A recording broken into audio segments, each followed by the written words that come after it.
Good morning, ladies and gentlemen, and a very great welcome also to our Zoom audience who are watching afar, some from foreign parts. It's my great pleasure to introduce Sarah to you. I first met Sarah when she was chairman of the local National Trust, which is a couple of years ago, but she then became a trustee of the museum here, and I'm not visible. Thank you, that's better. She's very trusted, and she's now an honorary vice president. And she tells me that this talk is the result of COVID and lockdown, and the need to actually keep herself busy during those long months, which we can all remember. So Sarah, we're greatly looking forward to this talk.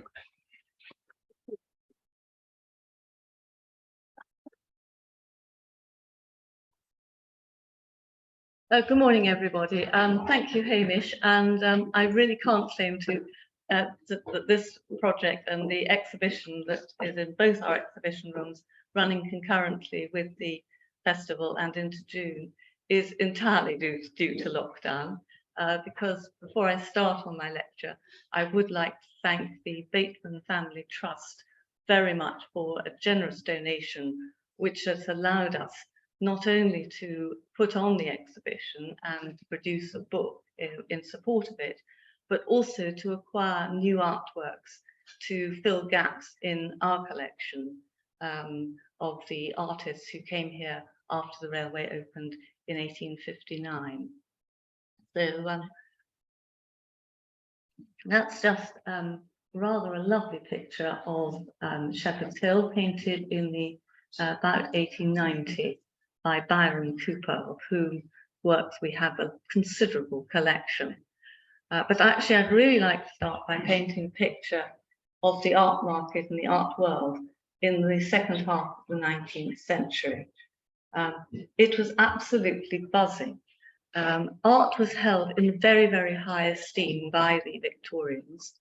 And of course, they also had a great deal of new wealth, both their businessmen and their professions. And these people were building houses furiously, and they needed paintings for their walls. They liked contemporary art, and they liked pictures which they could understand better than the traditional, very religious and allegorical sort of scenes. So at the top of this pinnacle of this buzzing art market, there was the Royal Academy. This is a picture of Burlington House, where they moved in about 1860, I think.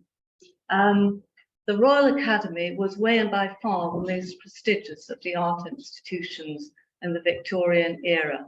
It had been set up in 1768 under a charter granted by George III, and it allowed for 40 Royal Academicians, and they later added 2 engravers and 20 associates. If you were a Royal Academician, you were entitled to put the letters RA after your name. You were also almost raised to celebrity status. That seems extraordinary, I know, but at the time, there were, of course, not the sports stars, the film stars, and so with art being held in such high regard, the artists actually became always the celebrities of the day. There was the actors and actresses as well, of course. And so they were all household names. Their pictures sold for a great deal of money. Now, the most prestigious exhibition staged every year was the Royal Academy's Summer Exhibition. This was actually open to all artists. But if you were a Royal Academician, you were guaranteed to have at least 6 paintings accepted. Not only that, but because it was a real close shop, the Royal Academicians chose which submissions to accept, and the hanging committee, of course, was made up of Royal Academicians, and so they made quite sure that as a Royal Academician, your paintings were at eye level. Everybody else's could be down the floor, up the ceiling. They would hang these exhibitions absolutely crammed full of paintings. And wielding the most extraordinary influence, I don't think seen ever before or since, over the art world, was the critic John Ruskin. John Ruskin's comment on your painting could make or break your career. He was once called by a peer the mighty-mouthed inventor of reputations. He was much feared, believe me. But if you were not a Royal Academician, it was rather more difficult to earn your living. You really needed a patron, private money to get yourself established. Getting a picture accepted for the summer exhibitions was a huge accolade and a really good start. And pin money along the way would come mostly from either portraits or painting, copying the great masters, sitting in the museums and copying their work, which was acceptable then. Of course, they couldn't photograph in colour. Copying them was really quite difficult. But from the middle of the 19th century, the mass production of print became possible as steam was harnessed to printing presses. And the Victorians liked drawings and pictures in their reading material. And so all of a sudden, artists could make a very nice living as illustrators, or they could establish their careers by providing illustrations while they established themselves as a better artist. And this made all the difference. I should have moved on here. The earlier illustrations were in black and white. They were line drawings. The engravers who reproduced them really were very clever indeed. This was one done in 1855 by Miles Burkitt Foster. We come back to him later, but it just happens to be a very good example of sort of line drawing that would appear in books and magazines. And the magazine market, I should say, was huge. Illustrated London News, Punch, Cornhill, Good Words, it goes on, and they were coming out weekly and they were illustrated. So there was a lot of work for artists. I don't want to dwell on illustration too long, other than just to make the point that was so important as an income source to artists, and therefore allowed many more artists to keep in the profession than would have otherwise. But I will just go on to say colour illustration was a lot more difficult.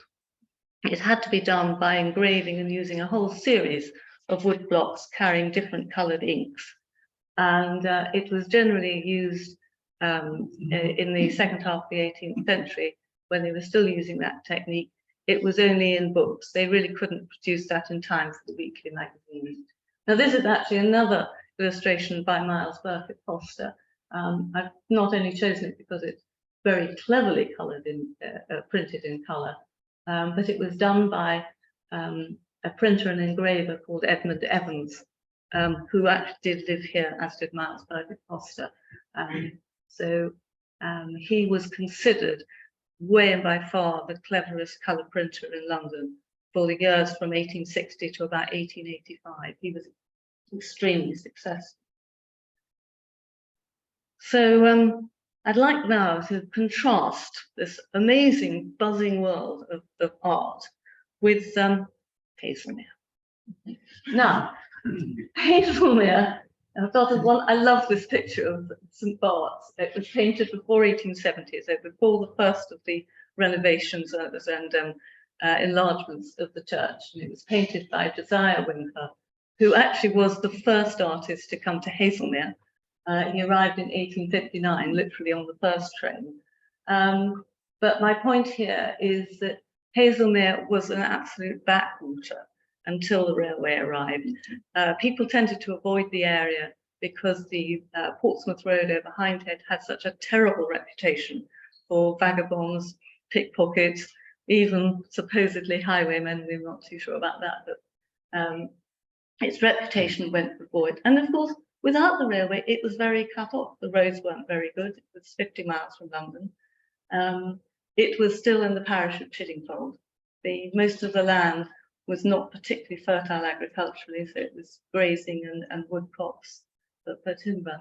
So it wasn't an obvious place without the railway. But in 1859, they couldn't get the railway up the hill at Hindhead, so they had to come through the valley, and that meant coming through Haslemere. This is another picture by Josiah Wimper, which again I particularly love, because we have a little picture, I hope you can see, of the train in the corner.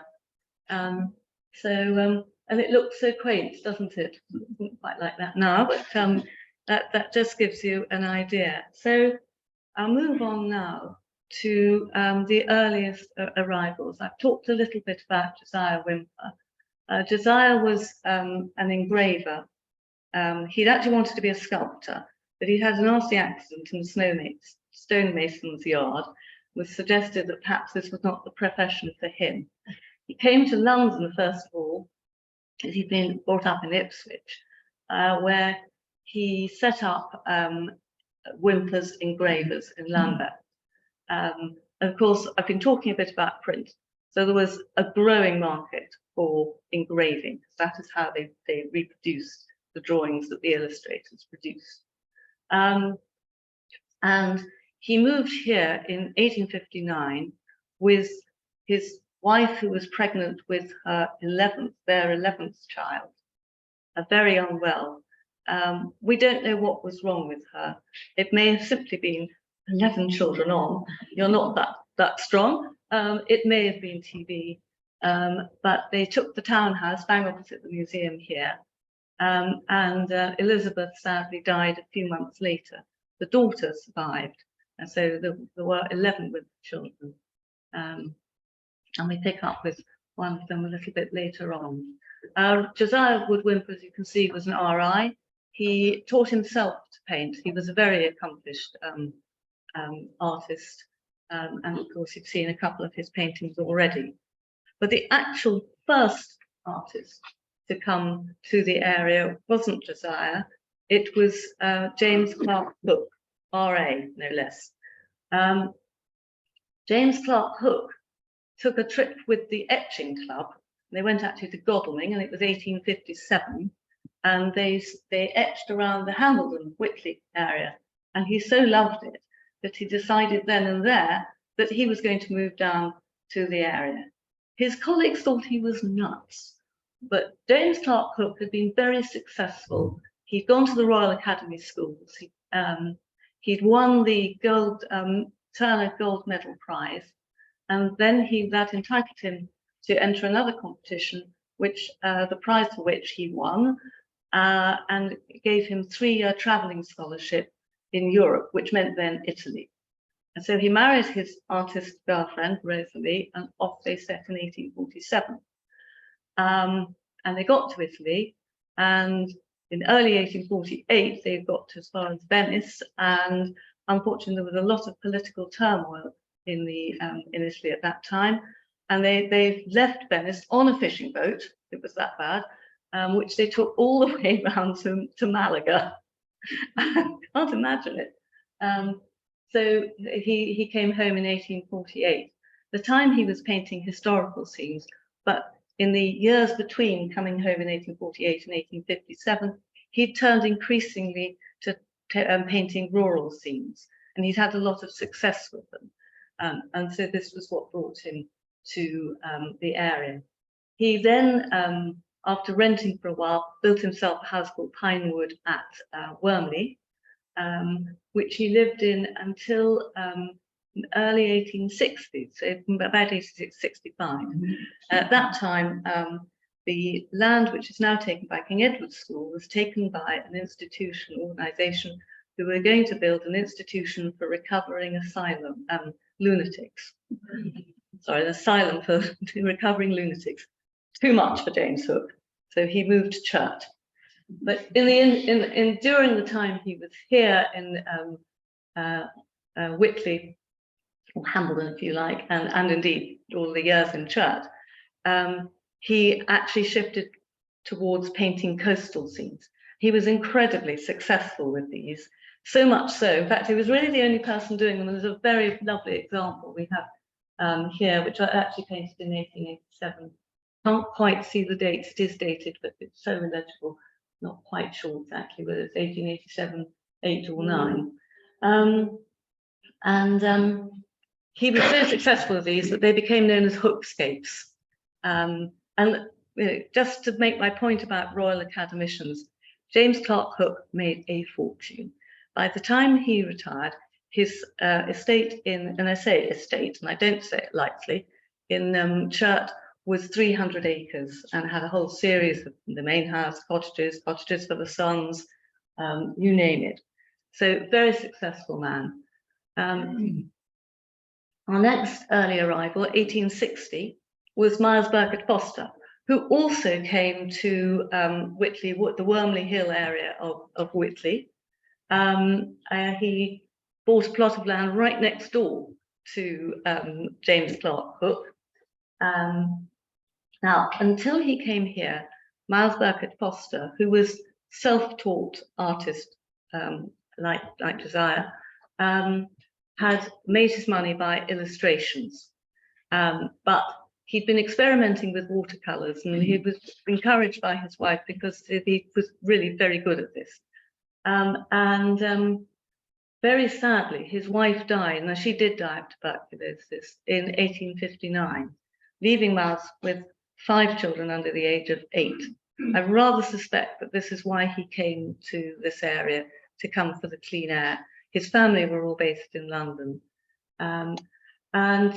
He built a large house called The Hill, next to Pinewood, as I said, on Wormley Hill, where he lived for most of the rest of his life. Miles Burkett Foster became incredibly successful painting small watercolors of what we call pastoral scenes, but cozy rural scenes with the countryside just as you'd like to see it. I'll come back to this when I come to some of the later watercolorists as well, because this was a very important genre of the period.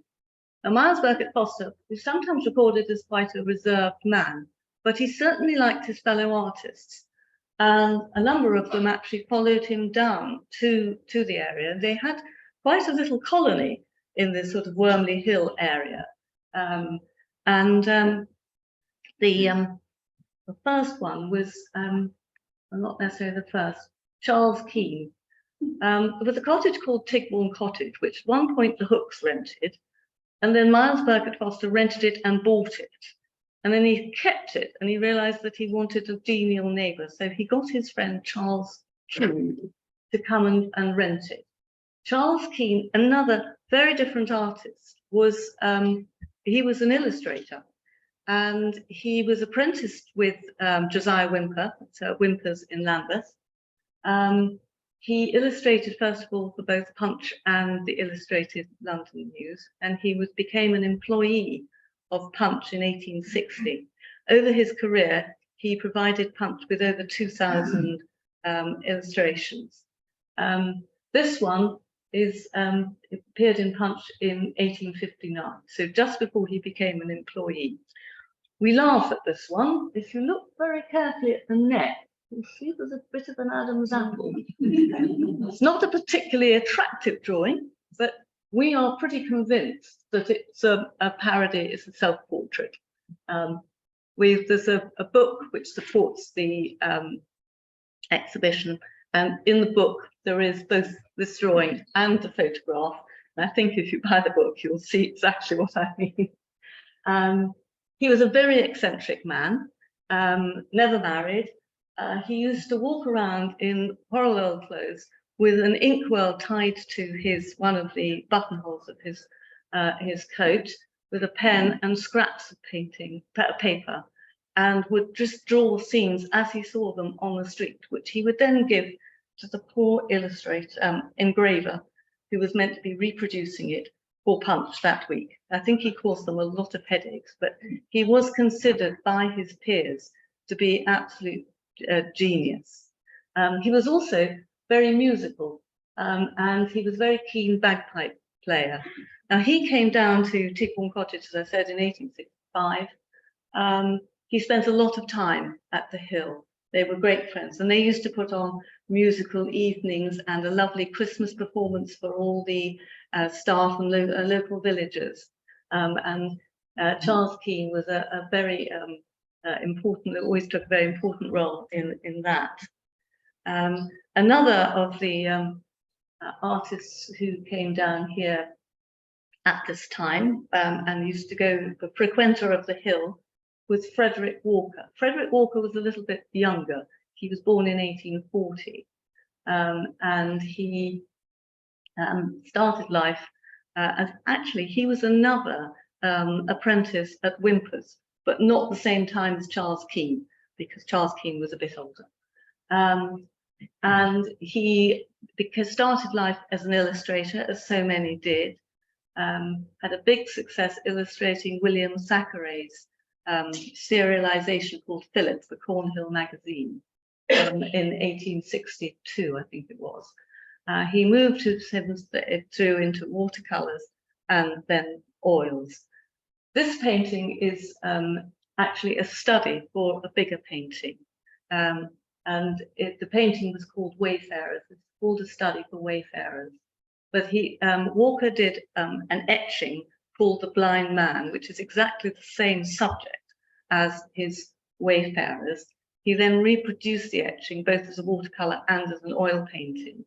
And the oil painting was destined for the Royal Academy Summer Exhibition in 1865, but it got snapped up by the top London dealer, who was a man called Ernest Gambart. He was a Belgian and very successful man, who hung it in his gallery, and it was immediately then bought by another absolutely top collector who was called William Agnew. Agnew's was a big dealership, a painting dealership, I think actually well into the 20th century. The Agnew family actually held on to this painting until 2012, which is very interesting. Frederick Walker, he was a little guy, musical, again, like Charles Keene, and I rather think that is actually how he met Birkett Foster. It was probably through Charles Keene, because they were both members of an organisation or a sort of little club called the Moray Musicians, and they used to meet every month. And Frederick Walker played the flute. Now he came down to the hill a lot, and as I say, I think he met them through through Charles Keene. He liked the area so much that he had a room at the hill. It was known as Freddie's room. Frederick Walker very sadly became ill in 1873, and he died in 1875 of TB. It was considered an absolute tragedy for British art. He was considered to have been an artist who effectively was the successor to the Pre-Raphaelites, and he, the Pre-Raphaelites. He painted very realistically, but he painted outside, which of course they all did, but he wasn't such a slave to detail as the Pre-Raphaelites so often were. And he also injected a social realism into his painting. We'll come back to the influence in a minute. I should just go back and say that one of the reasons there was a very big move towards painting outdoors, which was triggered by Ruskin. And Ruskin had produced a series of books called Modern Painters, and in his second one, he basically sang the virtues of moving away from your background and landscape being studio or too much studio invention, and to painting outside. And Walker was certainly one who painted everything outside, and he took a very long time choosing his backgrounds. So for Wayfarers, he actually scouted Haslemere area and then also scouted the Croydon area for exactly the right background. Disappointingly, he chose the right background in Croydon. But I'd just like to read you a couple of quotes about Walker. So Van Gogh, who spent quite a lot of time in London, was a huge fan of Walker, and is recorded as saying how Walker restored nature over convention, sentiment and impression over academic platitudes and dullness. But the interesting thing is that Ruskin, who had so much encouraged painting outside, and we would think would be the greatest fan of Walker, Absolutely wasn't. And even when Walker died after the posthumous exhibition, Ruskin writes, "The laws of all good painting have long been determined by absolute masters. Here is Mr. Walker refusing to learn anything from any of these schools or masters, but inventing a semi-miniature, quarter fresco, quarter wash manner of his own. What betrays his genius into perpetual experiment instead of achievement." So, what exactly praise? So I've actually described 4 of the earliest arrivals here. There are others. And I think what's so interesting is the contrast between them. They're all doing completely different things. And we've got the illustrator, we've got the RA, we've got Walker doing the following from the pre-Raphaelites. So I'd like to move on now to one last earlier arrival, which is Cecil Gordon Lawson. Cecil Gordon Lawson was a Chelsea-based artist. He did a little illustration, but he came from a very artistic family, and he actually was chiefly a painter in oils. This rather lovely painting is in the exhibition. It is a watercolour, and it was painted in 1872. Lawson sadly became ill in late 1870s.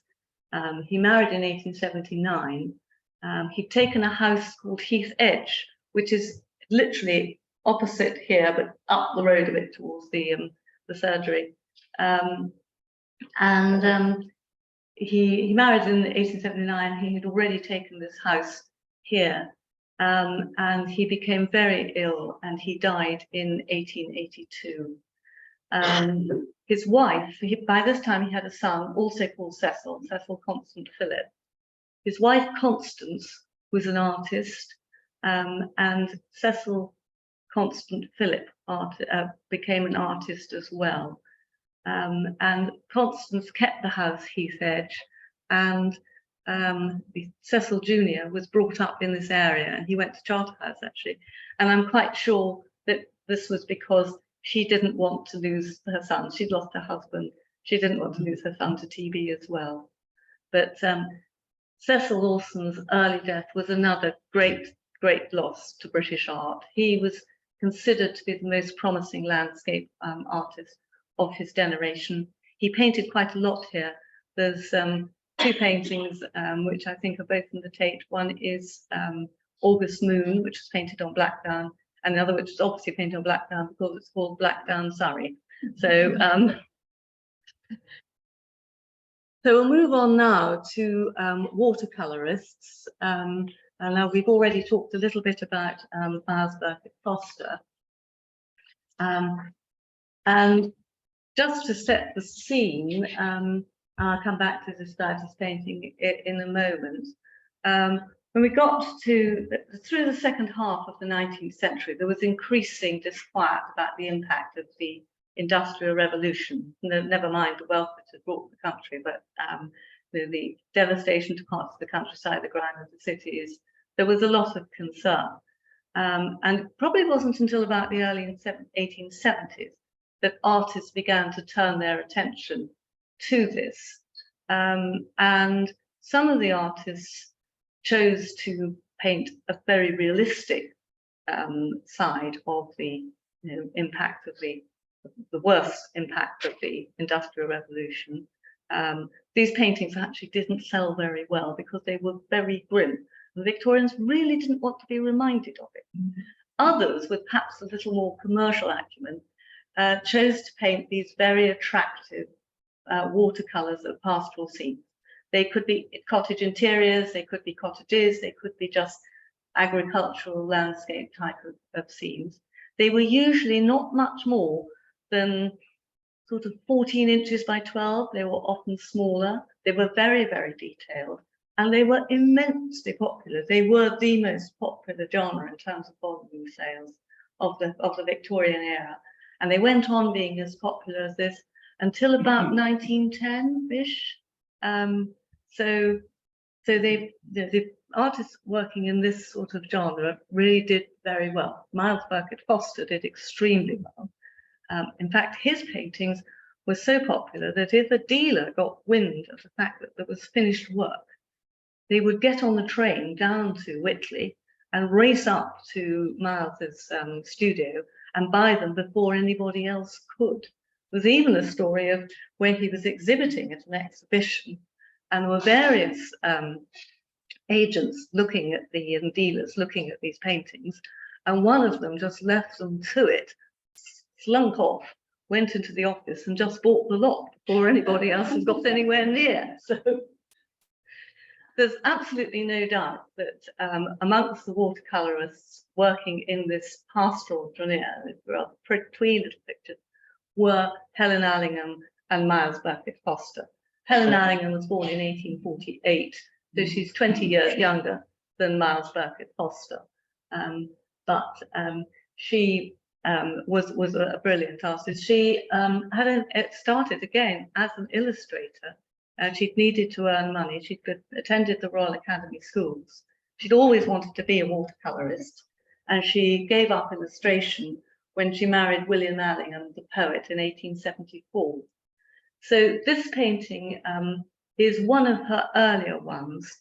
She had painted in watercolor before she was married, but not really as a sole a source of income.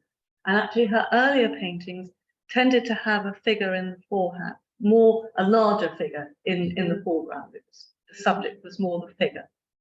And she was at this stage moving away from that into landscape.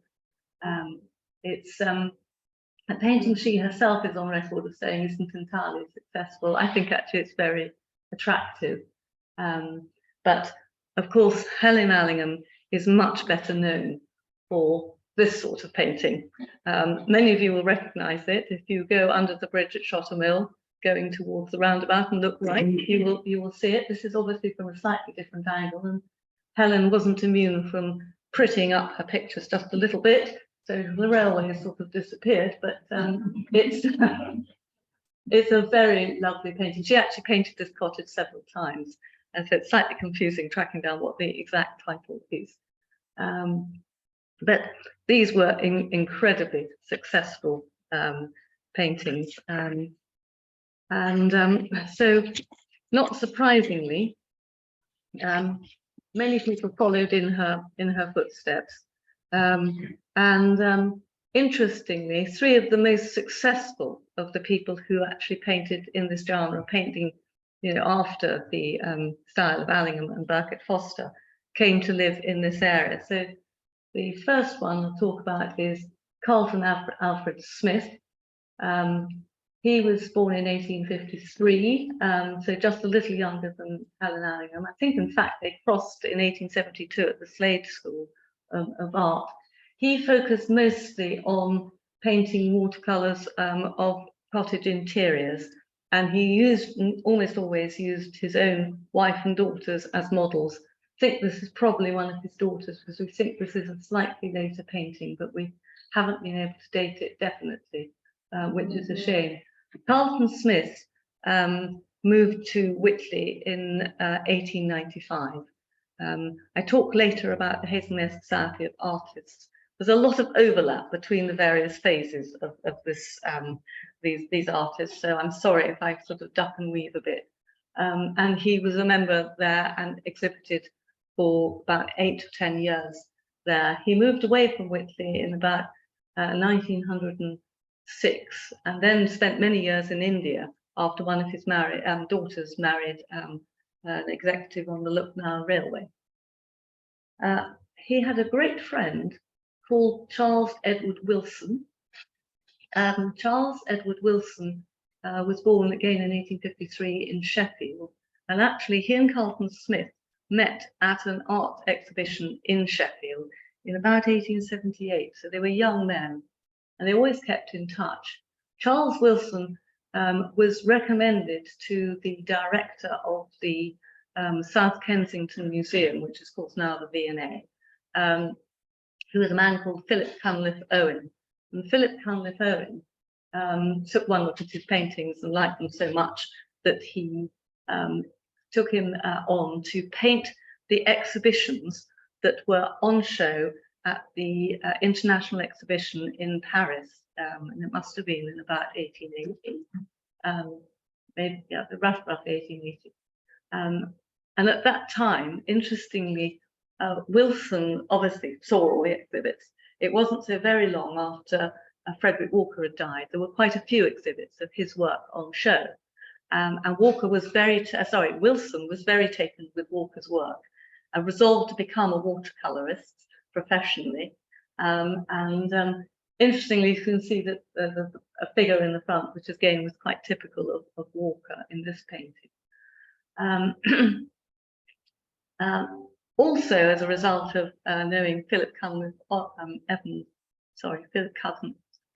Owen well,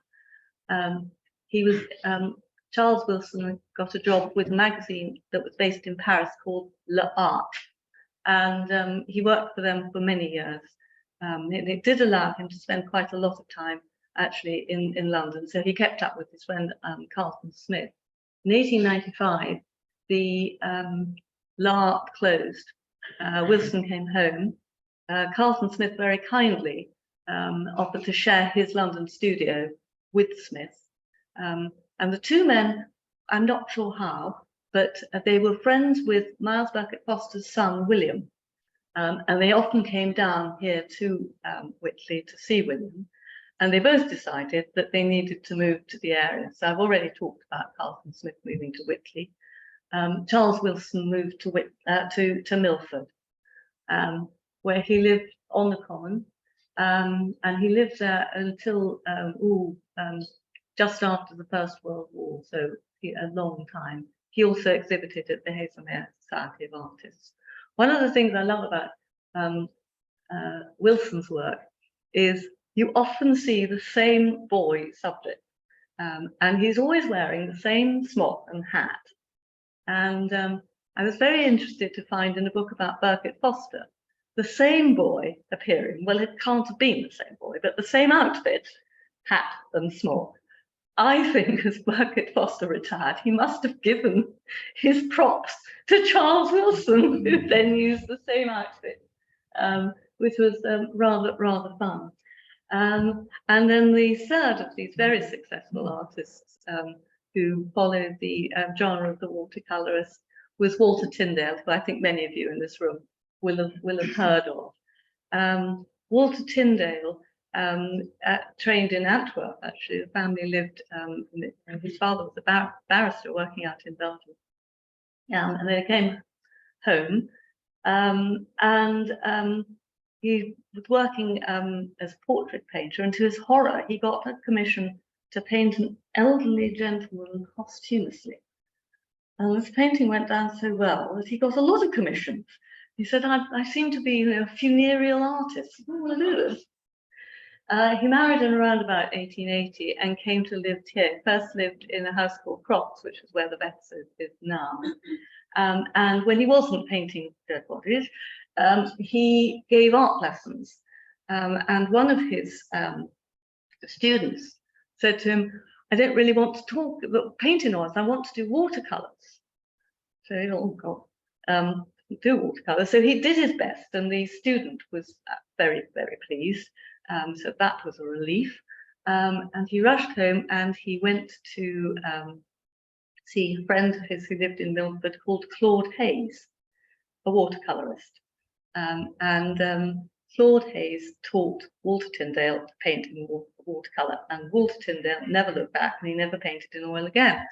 Now, I've chosen these two paintings because while establishing himself as a watercolorist, you can imagine one of the things he really wanted to do was paint with Helen Allingham. Now, by this time, Helen Allingham actually didn't live in the area. She and her husband went back to Hampstead in 1888 because of William's health. But Helen came down here a lot because of the subject matter. And of course, she had a lot of friends down here. And she used to go on painting expeditions. And Walter Tyndale went on several of them and has recorded in his diaries. what I think is rather fun about these two paintings is it's the same building. I think you can probably see that this is half of that house. The first one is the rather stark version. He's got it absolutely right. And the second, Helen Allingham-ified version, prettied up with flowers and everything else. I always thought that was great. But actually, Walter Tyndale made his name painting watercolors of Middle Eastern scenes. He had gone on a trip to Morocco, which then he'd exhibited some paintings, and they were spotted by a gallery owners called Dowdeswell. Dowdeswell and Dowdeswell was the name of the gallery. And they commissioned him to go to the Middle East. It was in 1897 to paint 60 watercolors for a solo exhibition, which he did. And this is the sort of painting that he produced. So the one on the left was painted, it's actually in Jerusalem Souk. And he painted it in 1898. It was exhibited at Dowdeswell, but Dowdeswell did 2 solo exhibitions of Middle Eastern scenes, and one was in 1889.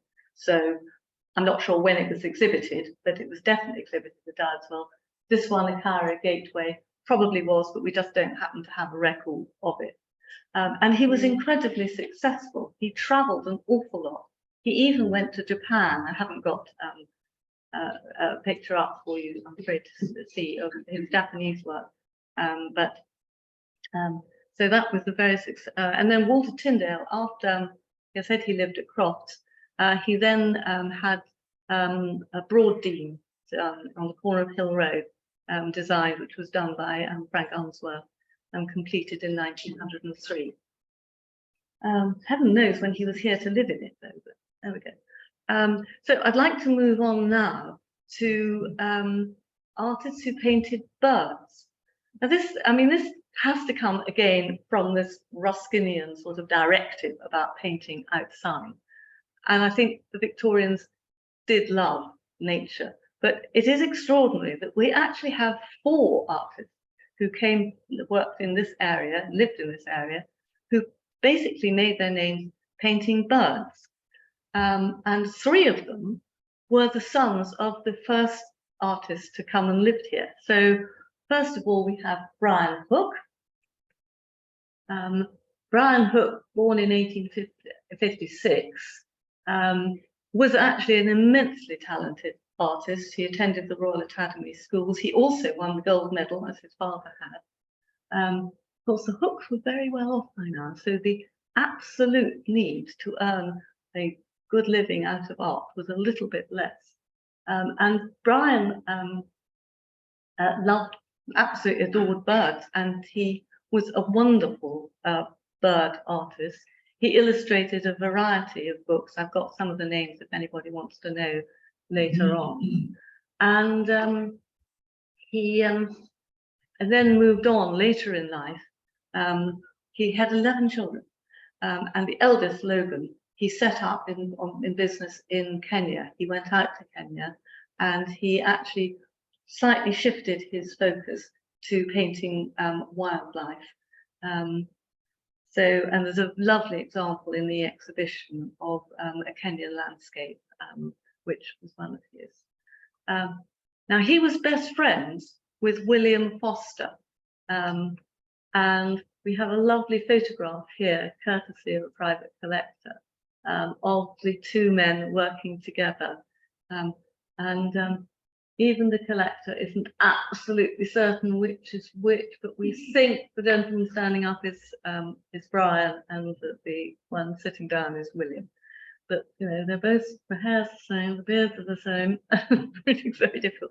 These 2 were childhood friends, and they spent hours in the gardens of the Hill and Pine Wood before the Hooks moved to church, and indeed after the families remained friends. And so they both painted birds, and you can see them studying birds here. But they did paint birds actually in the field where they possibly could.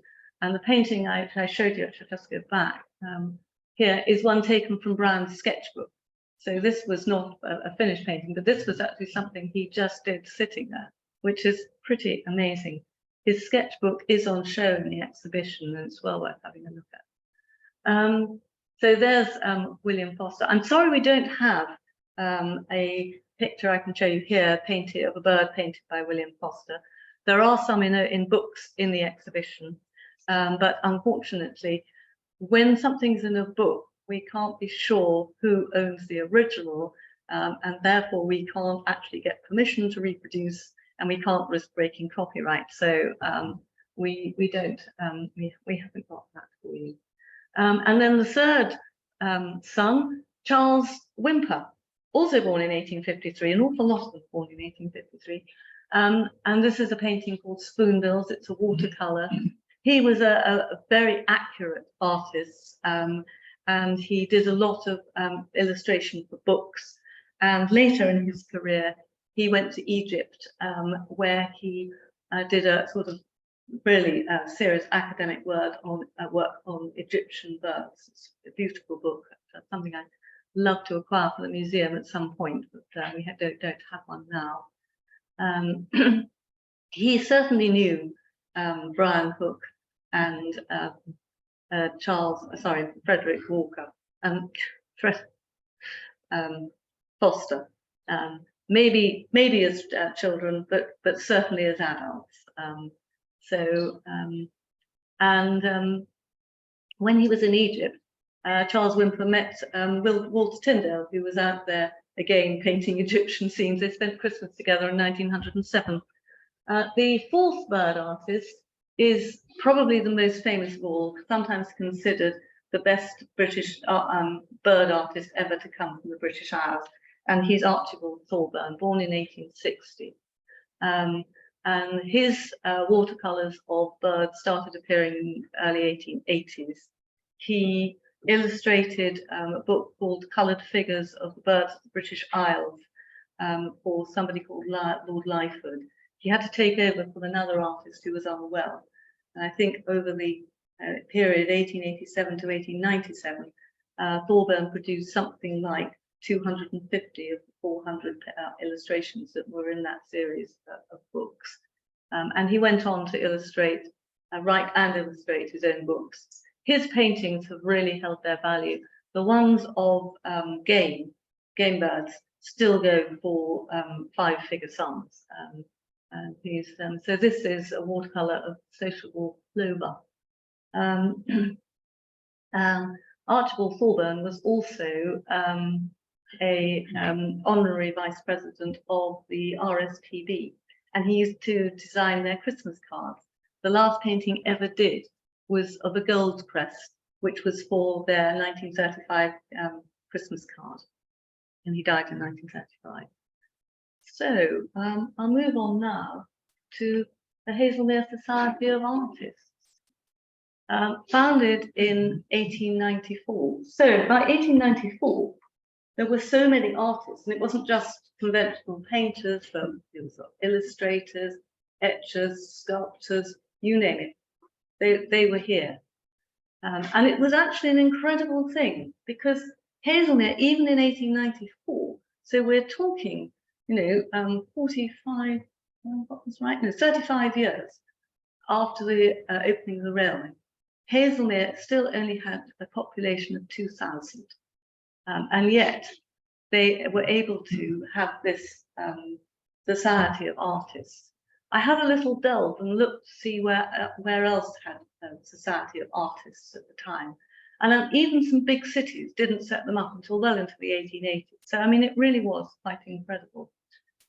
The picture I'm showing you is of one of their exhibition poster. We haven't been able to date this. It's oil on canvas. And we've only been able to reproduce it. The museum does own this, but it is in very severe need of restoration.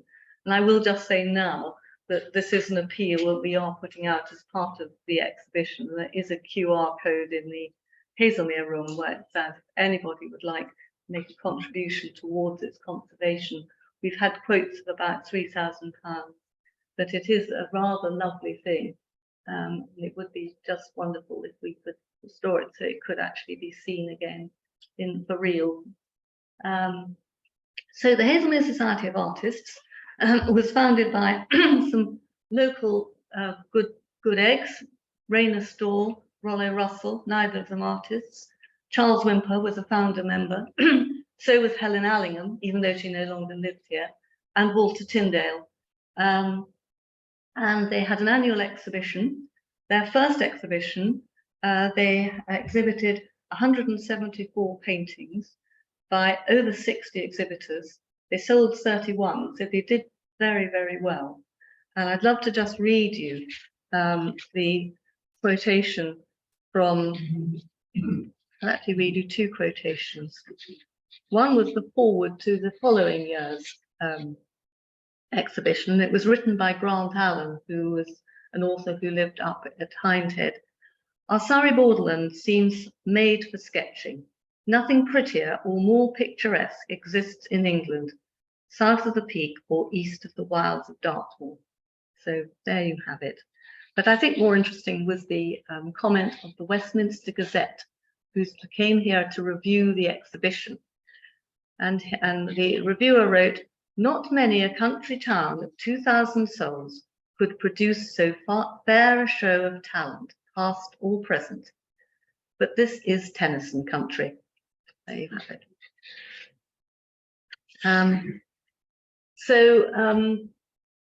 I'll move on now to some of the artworks, and these are all on show in the Haslemere room. So I'll start with Axel Haig and etchings. I wanted to talk about etchings in particular because in some ways they were a little bit like a limited edition print for the Victorians. So you would make your drawing, and generally they were done of buildings. They were done of the finest architectural buildings across Europe, and but they weren't necessarily 100% accurate of the building. They weren't intended to be photographed like. The artists did take a bit of license. And then they'd be scratched onto copper plate, and then you would have to press the ink into the etches, and use a special high pressurized printing press to reproduce the etching onto paper. And because copper is fairly soft, you could actually only produce 150. So it was a limited edition, and in fact it was not really an original, because by the time you've done 150, your plate was good for nothing. Etchings were incredibly popular from about 1860. And Axel Haig was one of the etchers who came here, who made an absolute killing. He built the house Grayshurst, a very, very fine building in Greyswood. He also designed Greyswood Church, but he had a bit of an interesting sort of way he became an etcher, because he started life as a naval architect. He then designed a house for his boss, and this was up in Glasgow. And the wife was so impressed that she pulled a few strings and she got him an architect's apprenticeship. And having done that, so that's 14 years on, Axel decided actually he'd be an architectural artist, which sounds a really funny thing, but actually they didn't have the computers doing all the graphics. So architects needed people to draw out their buildings. And this is what basically he did. And then he was asked to produce some etchings for a book. And so he went away and he taught himself to etch, and he produced all these etchings. And the guy who was going to produce the book changed his mind. So Axel Haig took one of his etchings to a dealer called Robert Dunthorne. And Dunthorne said, "Okay, I'll give it a whirl." Produced the statutory 150 and sold the lot, took on Axel Haig, and Axel Haig never looked back. Dunthorne was a wonderful agent because he had the established market here, but also the other side of the Atlantic in New York and Washington. So Axel Haig's etchings had a pretty well guaranteed market. I don't have a slide to show you, but in the exhibition we have various etchings done by Hedley Fitton. Hedley Fitton came to live here in 1898, and he became a great friend of Axel Haig's, and Axel Haig introduced him to Robert Dunthorne, and after that, Hedley Fitton concentrated solely on etchings as well. Let's get on with it. William Bisson Gardner was the vice president of the Haslemere Society of Artists. He moved here in the 1890s and lived here until about 1910.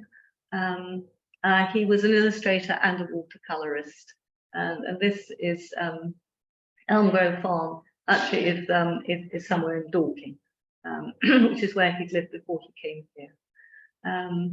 And that's on show. A rather different artist, Frank Craig, born in 1874. He went to the Royal Academy Schools in 1895, and after that he went out to America to work for Scribner's magazine. He came back in 1900, and this painting, it is actually a painting, but it was reproduced for illustration in the Graphic, which was a very successful monthly magazine that was launched in 1869. It's got a rather long title, which I won't read out entirely. He was a very fine oil painter. He moved here in 1905 and lived here until about 903, I'm sorry, until 1908. He lived in Hindhead. He painted a painting called The Heretic in 1905. It was displayed at the Royal Academy and immediately bought for the Tate, which is where it still has. It's a bit grim, not everybody's taste, but it certainly established him as a very, very good artist. He didn't become RA because, sadly, he got TB and he died in 1918. So he left 2 sons and a wife. Leonard Campbell Taylor, who is a very close friend, and he doesn't feature in this exhibition, but is of interest, married his widow and brought his children up. And then this is a painting by Frank Walton. Some of you will recognize it. It's Chase Farm, and anyone who's gone to the very end of Chase Lane, perhaps walking the dog, will have passed this rather lovely property. A beautiful pond, which of course has now dried up. Frank Walton painted a lot in this area. This painting was done in 1876. He exhibited with the Haslemere Society of Artists in 1895 and 1897. He was actually Dorking based, but he was very successful. He was president of the Royal Society of Painters in Oil, which is what the PROI is. And then we have Shepherd's Hill once again, by Juliet Williams. Juliet Williams, born in 1872, came to live at a house called the Chalet in Hindhead with her mother and 2 sisters. They came in about 1900. Sorry, a little bit before that. The chalet belonged to a lady called Marion James, who owned the big house called Westdown, which is the one marooned by the tunnel, the new tunnel. When you come out of the southern portal going south, if you look up to your right, that was the house out there. Juliet was a successful artist, and she was a member and exhibitor with the Haslemere Society of Artists for many years, from about 1890. I think it was about 1898. I think that's about when they came here. Which brings me really to the end. We chose Juliet's watercolor as the cover for the book supporting our exhibition, partly because it's the right shape and partly because it's the local theme. So it's up here, priced at £7.50. It covers everything I've said, and believe it or not, quite a lot more as well. It covers a few artists that I haven't covered because I've tried to give you a snapshot of each of the different phases of the life of the artists through the years from 1859 to 1914. So our exhibition, which opened last week, is actually in both the temporary exhibition rooms. So that's what we now call the terrace room. It used to be the Waverley room, which is up the, if you go back to reception, up the stairs and on the right, left. And the all the work by the Haslemere Society of Artists is in the Haslemere room. And I should add, there's a wonderful portrait of Hedley Fitton's daughter, which was painted by Frank Dixie, which isn't really connected to these artists, but as the daughter of Hedley Fitton, she had to come out. I do hope you will admire her very much. And I'm very happy to answer any questions.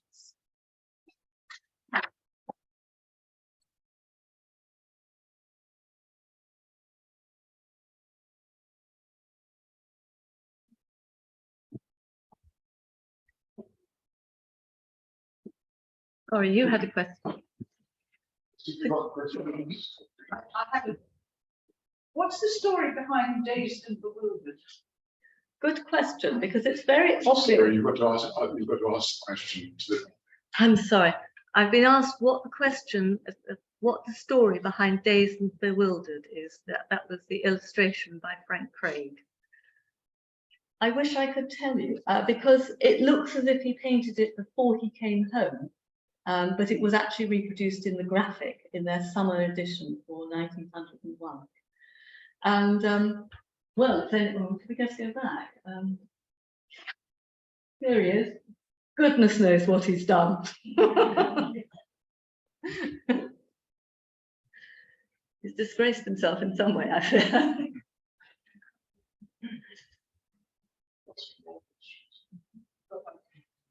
The poster that you wish to get conserved is, what is it of? Is it a particular garden or is it just imaginary? I think it's imaginary. And it's, wait, let's go back again. I've been asked what the scene of the poster that we're looking to conserve could be. Here we are. It looks like an Italian garden. As it's unattributed and undated, it's really pretty well impossible to know.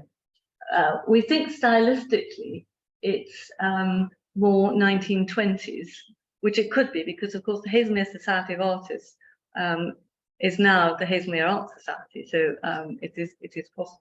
But it is very old, and it does seem odd by 1920 to want an oil on canvas for your poster. I mean, I think this was the sort of poster you had in a frame and you put on the door rather than reproduced and had, you know, as flyers around the town. But equally, there was an artist, two artists, which I didn't cover in this lecture. One called Graham Robertson, another Arthur Melville.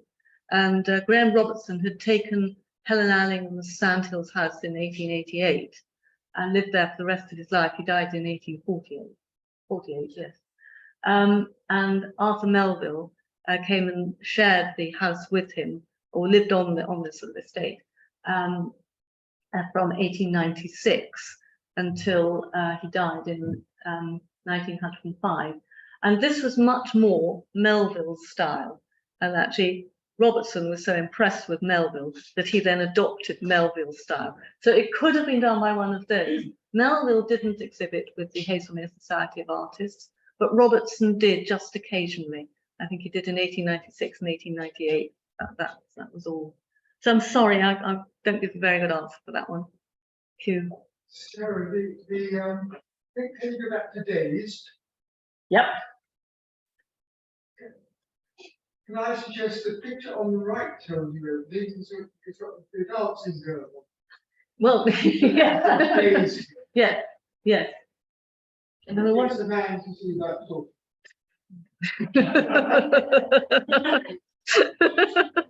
Quite right. Brilliant. Right. The question, we've gone back to Dazed and Confused because a member of the audience has pointed out that perhaps the story lies in the fact that the dancing girls are on the poster. And he's also pointed out that it takes a man to notice something like that. Are we there?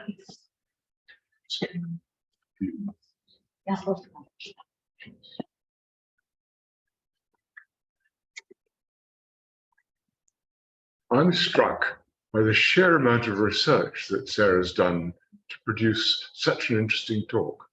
I mean, it's so knowledgeable. The phases we went through and the artists were brilliantly illustrated and brilliantly explained. We owe Sarah a very considerable debt of gratitude. Thank you very much.